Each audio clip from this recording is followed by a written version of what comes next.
Hello students, welcome to my lecture. Today we are going to study a small module from BOC 101. This is a core paper from botany and you are going to study this in semester 1. The paper title is Biodiversity 1, wherein you will be studying microbes, algae, fungi and bryophytes. Today I will be emphasizing on unit 1, that is microbes, and the module name is Reproduction in Bacteria and with respect to conjugation and transformation. Module number is 15. Myself, Dr. Ranjita Savaikar, Associate Professor from Department of Botany, PSS RSN College of Arts and Science, Farmagudi, Ponda, Goa. This is going to be the outline of my presentation.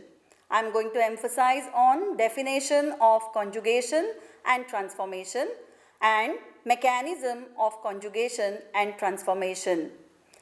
After I complete this module, you will be able to describe the mechanism of conjugation and transformation in bacteria, and you will be able to cite the differences between conjugation and transformation.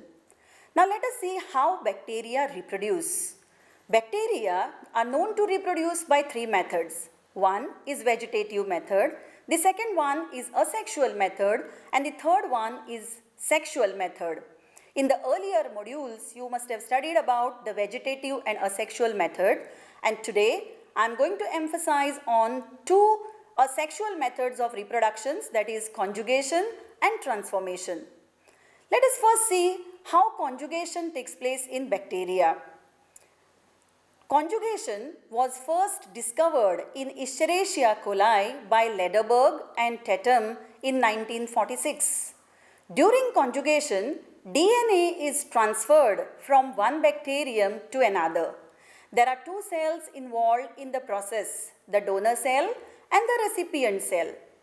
Now let us understand the role of genes in the mechanism of conjugation. Conjugation takes place with the help of two genes in self-transmissible plasmid. First one is called as transacting gene, or it is also referred to as tra-gene. This consists of two components, and the second one is the origin of transfer site, which is also referred to as ori-T. Now let's see the two components of tra-gene. The first component is referred to as DNA transfer and replication, which is also called as DTR component, which prepares the plasmid to transfer. And the second component, which is known as mating pair formation or MPF, is involved in the secretion of machinery for intercellular DNA transfer. Whereas the ori-T is a short sequence which is necessary for transfer of DNA from donor to recipient cell. Mechanism of conjugation involves 4 steps.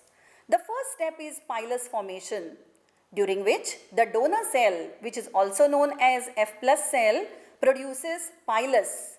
Pilus is a structure that projects out of the cell and begins the contact with F-, which is also known as the recipient cell. Step 2 is physical contact between the donor and the recipient cell. The pilus enables direct contact between the donor and the recipient cells. The third step is transfer of plasmid. The F factor opens at ori-T site. One DNA strand of F factor is cut down at the origin site and the strand enters into the recipient cell. In step 4, there is a synthesis of complementary strand, wherein the donor and the recipient cell contain single-stranded DNA. A complementary strand is then synthesized in both donor and the recipient cell to produce a double-stranded circular plasmid. This is the diagrammatic representation of bacterial conjugation. As mentioned to you earlier, here you can see the F+ cell with the donor DNA. This cell is also known as high-frequency recombination cell. It produces a protuberance which is known as pilus. Now, the donor cell and the recipient cell comes and lies adjacent to each other. The F plus or donor cell is also referred to as the male cell, and the F minus cell is also referred to as the recipient cell. Here you can see the protuberance, that is pilus, which forms a conjugation tube or a conjugation canal through which the DNA will be transferred from the donor to the recipient cell. In the next cell, you can see the strand of DNA enters from the donor cell to the recipient cell. Now, in both the donor and the recipient cell, there is a complementary strand synthesis which completes the formation of a plasmid in the recipient cell as well as the donor cell. Now, the recipient cell can function as a donor cell. Now, let us see the next method of sexual reproduction, which is called as transformation. As the name suggests, there is a transformation of DNA, transfer of DNA from donor to the recipient cell. Now, this phenomenon was discovered by Griffith in the year 1928. Its mechanism was worked out by Avery in 1944. During this process, DNA molecule of donor cell, when liberated by disintegration, either in culture medium or nature, is taken up by recipient cell and its offspring inherit some characters of donor cell. Let me explain the phenomenon of transformation with the help of Griffith's experiment with mice. Bacterium Diplococcus pneumoniae is known to cause pneumonia in male mouse.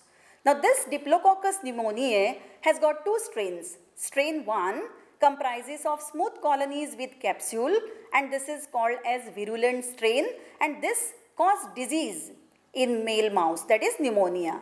Strain 2 comprises of rough colonies without capsule. This is called as non-virulent, and this did not cause disease in mouse. Now, when injected in mice, only capsulated virulent strain produced the disease, but not the non-virulent strain. Heat-killed capsulated virulent smooth cells were mixed with non-virulent rough cells and then were injected in mice, and the disease was produced. This shows that some factors from dead capsulated cells converted living non-virulent rough cells into living smooth capsulated virulent cell. This happened because DNA isolated from heat-killed smooth cells when added to rough cells changed their surface character from rough to smooth and also made them virulent.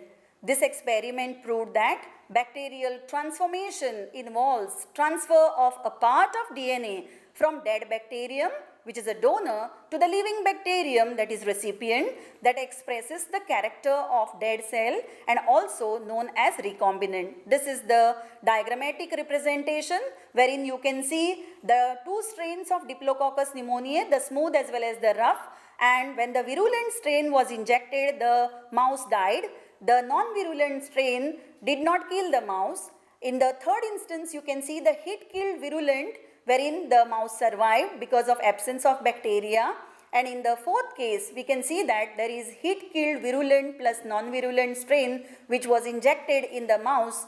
There is a recombinant DNA that is formed over here, which is why the mouse dies. These are the references which you can refer, and these are some of the web links for your additional reading. Thank you.